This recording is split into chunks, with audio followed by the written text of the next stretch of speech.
Hey, welcome and thank you. My name's Anthony. Most people call me Tone, so you can too if you feel so inclined. Thank you. Thank you for taking the time out of your day to hear my thoughts. Thank you for version 3.5. Great work there. So much to like about it. The arrange view, the mixer, editing samples on the main page. All of those are game changers. Thank you for making it free. A lot of companies don't do that. So I appreciate all of that. As much as I like version 3.5, and I really do, there's unfortunately like one aspect of it that's a major hindrance to me and my personal production style. So I'd like to share that with you. So enough talking, let's go make some music. So to be respectful of your time, I came up with some chords off camera, and we're working in version 2.15.1. So let's see if I can do this without that many mistakes. Cross your fingers.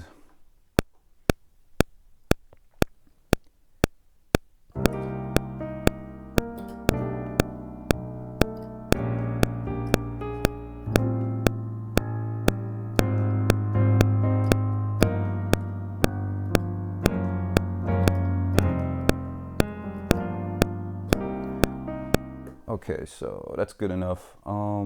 So let's do the chords again with no grace notes. So mute, track plus. Here we go.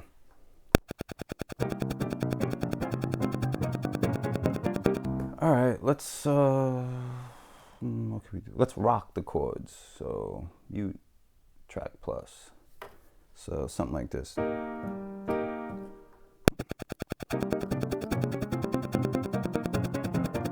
All right, let's invert the chords. Yeah, let's switch it up a little bit. So mute, track plus.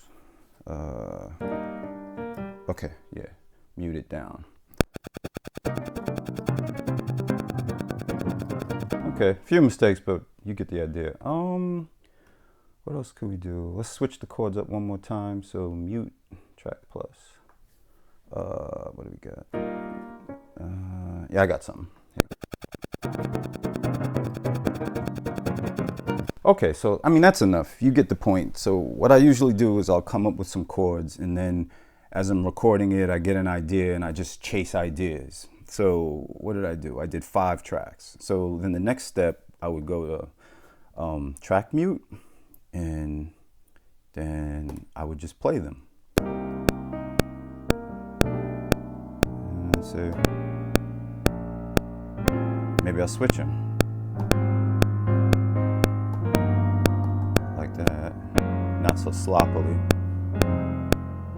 And then.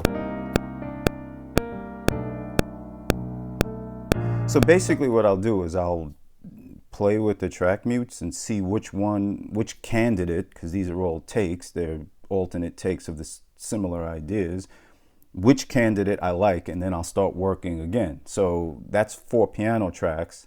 So I might say I select the first one, and then I might have 4 or 5 bass lines, and then I'll pick one, and then maybe 4 synth lines or alternate melodies or counter melodies or something like that.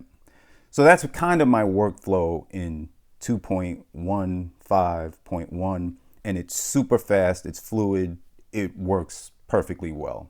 So let's move on to recreating the same energy in version 3.5. All right, so let's recreate the same idea in version 3.5. Same piano, same tempo, same everything. Same mistakes probably.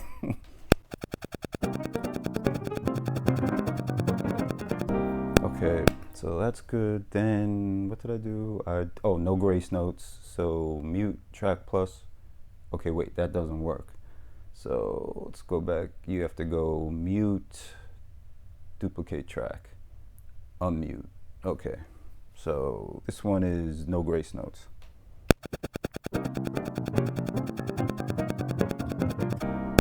And then, so what is it? It's mute, duplicate, unmute.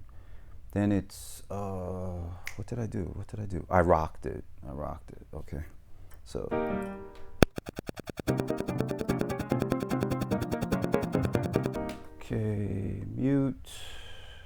duplicate, unmute, then what did I do? I inverted the chords down.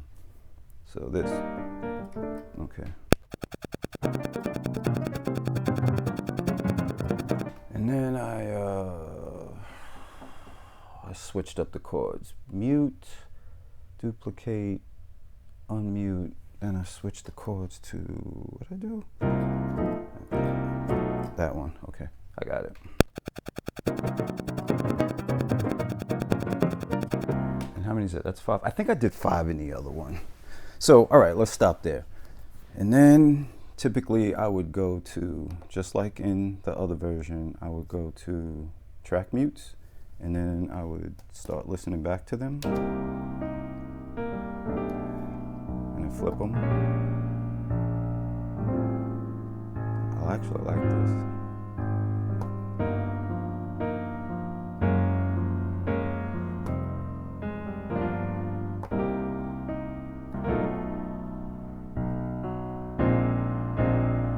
Okay, so on the surface, everything seems the same. It's like, what's the problem? Well, all right, I'll show you what the problem is. That's the problem.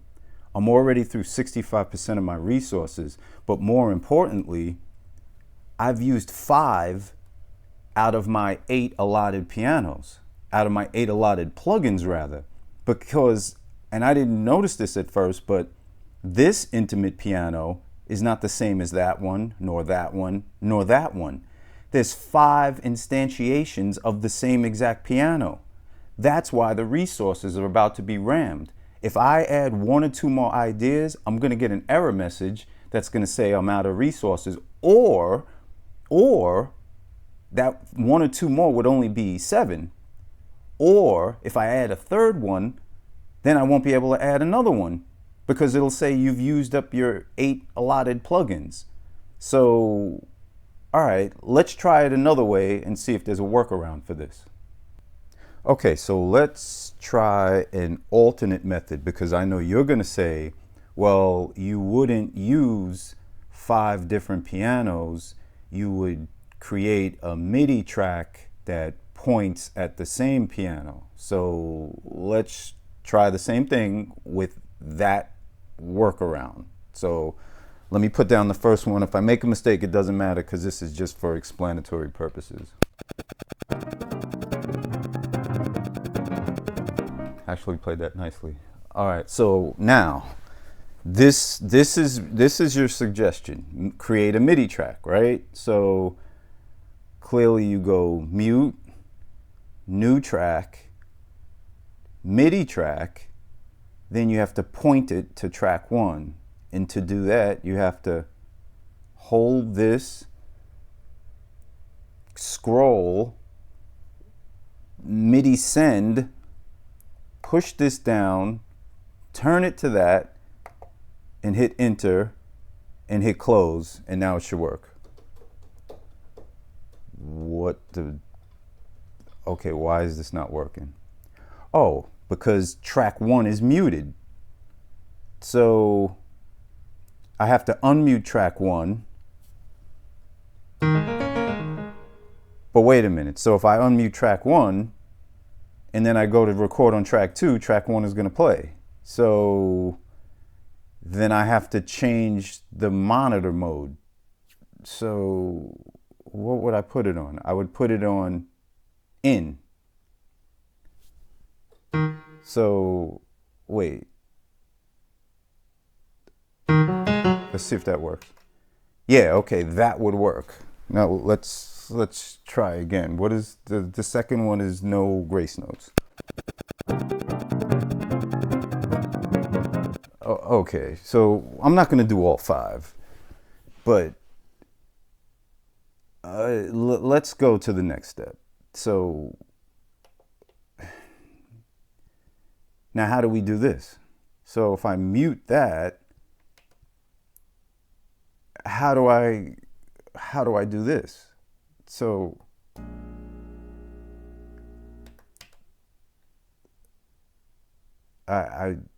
if I mute this, then and unmute that, then I can't hear the one that's on this. So the only way to do it is I have to first start with this track and don't record on it, and then make a MIDI track, point it at it, and then, okay, all right. So that's kind of what the workflow would be. You would have to create MIDI, you would have to first make a plugin track and do nothing with it, then create a MIDI track and point it at it, and then do that every time you have a new idea. So that's this workflow. The other idea that I could see possibly working is every time you have a new idea, just flip to a new sequence. But then that's not going to work when it's time to audition different takes, because the bass line, like let's say I have 5 pianos and 5 bass lines. That's 10 different ideas that can coexist.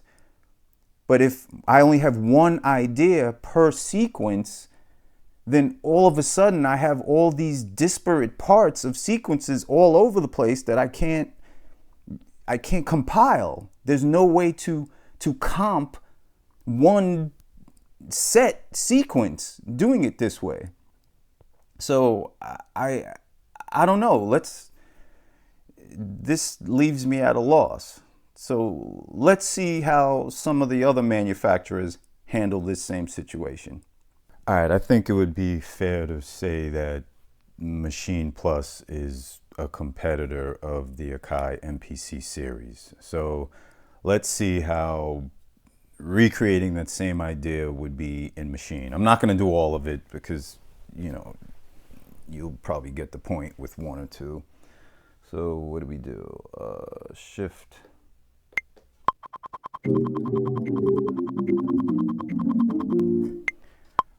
All right, so if I want to get to another track in Machine, do I have to create MIDI tracks, or what do I need to do? That's all I need to do. So now we do the one with no grace notes.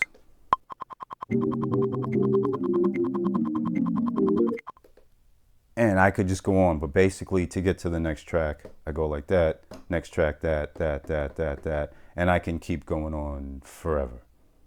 That's how Machine handles picking another track, and it's all the same one piano, which is set up on Group A.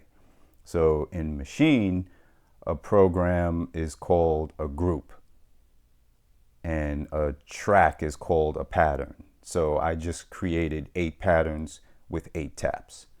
So let's see how other manufacturers handle this. Okay, so another competitor in the space would be Ableton. I was originally going to do it on the push, but I figured some might argue that this version of push is not actually a standalone, so it wouldn't be apples to apples. So let's do it with Ableton Move. This actually is a standalone unit, scaled down, but it's very similar. But we're just here for the methodology, not so much the size. So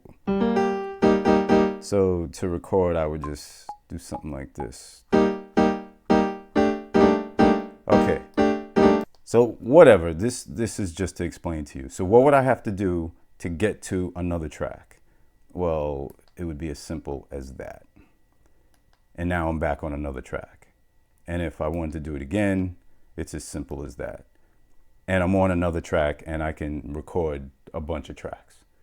So that is how Ableton handles the concept of doing takes, alternate takes.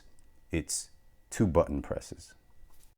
Okay, so there you have it. Hopefully I've illustrated the challenges that 3.5 brings to my workflow. And I know that this is not really an issue for sample-based guys.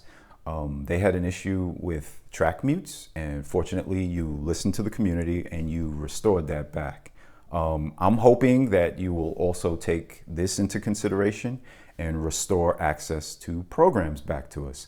I feel like the way 3.5 is set up, it kind of places a wall between me and my next idea.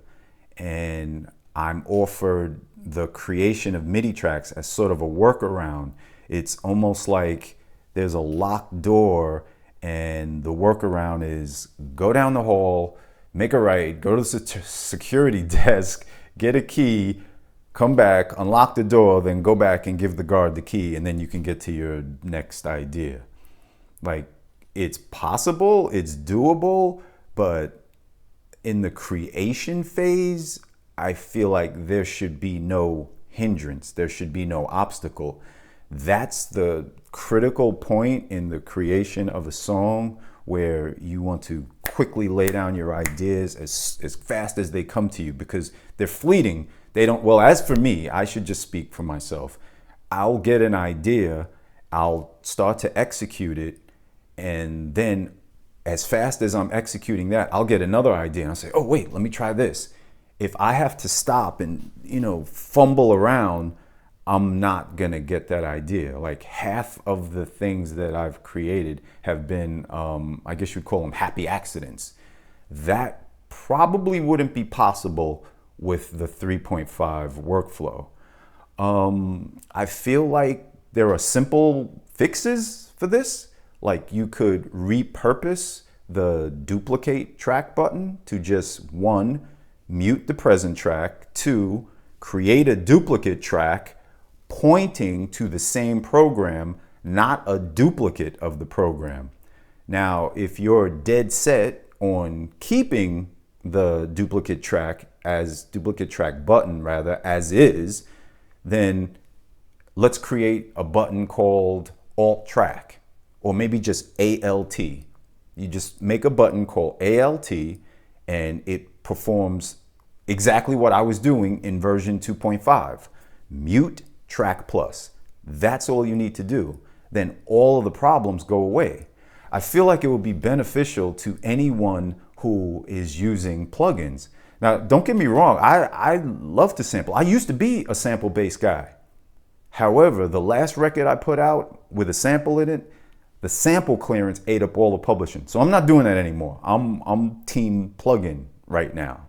So I feel like it's in both of our best interests to kind of make the use of plugins as easy as possible. Like, you want to facilitate repetitive tasks. You want to make it easy as possible for me to do things that I'm repetitively going to do inevitably. Like making alternate tracks and comping them down is a regular, normal part of music production. You do it with vocals, you do it with playing piano parts, you do it with, it's just normal. It's a necessity for me. I'm speaking for myself. Hopefully I represent thousands and thousands of other producers, but as for me and my workflow, my particular process, the way I get ideas out of my head down into the MPC, I need access to the programs. Like, that's not optional for me. I have to have access to the programs back. And it can't be in some convoluted way that appears to be an afterthought. Like, so much of version 3.5 is so well thought out. Like, I know it took time to figure that out. And I do realize that 3.5 is not finished. And the reason I know it's not finished is because you haven't implemented time signatures yet. So I know this is still a work in progress. That's why I'm not like upset or anything, but I can't work in 3.5. It doesn't work for me. I gave it a shot. I intentionally went out and I purchased the MPC 1 Plus solely to put 3.5 on it so that I could give it a real fighting chance before I were to criticize it. And I can't do the same things that I can do in 2.15.1. Version 2 is for me. Now, you could say, okay, Tone, well, then just stay in version 2. And okay, I could do that, but I'm seeing that I'm being penalized. At least this isn't my view. I feel like I'm being penalized for staying in version 2. In what way? All of the new plugins, the integration of native instruments and all of that, and the new announcement of the NKS adaptation, all of that's going to be a version 3 and better. 2.5 is not going to work. I'll give you an example. I got an email saying that there was a bundle, a new bundle of Air plugins. I immediately went and bought it because I've purchased all of the Air plugins. Check my account. You'll see I own all of them. I bought the plugins sight unseen. I tried to install them in version 2. It wouldn't work. I spoke to customer service. They informed me that this is only version 3 or better. They had to refund my money for that. So obviously, if I were to remain in version 2, the train is going to leave the station and I'll just be stuck there in perpetuity. I've been an Akai customer for 33 years. Now you know how old I am a little bit. So I bought my first Akai product in 1992. I couldn't afford an MPC. I bought an S950. I bought an S950, and that's what I started making records with. And then I saved up my money, and in 97, I bought my first MPC 3000 for $3,000 used, and I paid it happily. And I made so many records with that thing. I have purchased every single MPC that's been made since the 3000. Well, with the exception of the 5000. I didn't gel with the 5000. But other than that, I've purchased all of them, and except with the controller series. When they went in controller only, I wasn't such a fan of that. I bought a Renaissance, had it for a while, and then sold it. But when you went back to making standalone, I own all of them. Maybe I'll insert clips of some of the, MPCs that I have. I literally have all of them, and all of them are expanded. All of them have the effects cards and the 8 outputs and card readers and all the stuff. Like, I'm an Akai guy. I have all the Akai stuff. And I don't know, but if version 3.5, as it stands, if this is like what it's going to be, I can't continue this journey with you. It just does not work for my workflow. And I have a suspicion that I'm not the only one that works like this. I can't be the only one that works like this. I'm not the greatest piano player, as you see, but my style, it works for me. I generally wind up with good sounding records. And all of my professional records, all of my hit records, all of the platinum records I've done, they've all been on Akai products. So it would sadden me to find that this is the parting of our ways after 3 decades. I don't want that. So if maybe you don't care about the records I made, because lots of producers make hit records on Akai. So I'm just one out of, thousands. But hopefully you will take into consideration my opinion, because I'm a super loyal customer. Like I said, I own all the MPCs except for those, 5,000. I didn't get that. But anyway, what I'm saying to you is you make products and you hope that customers buy them. Well, I've been doing that for 33 years. So I would like to continue doing that. So hopefully you will review this video, and I don't know who to call to get it to, because I don't have connects like that with Akai. I bought all my Akai stuff. I was never comped any Akai products. I would love to evaluate what you're doing with future products and give my opinion, because I think after 33 years, I kind of know what to do with an MPC. But yeah, once again, thank you. I truly appreciate you taking the time to listen to the crazy rantings of this madman. And I hope you have a great day. All right, see you.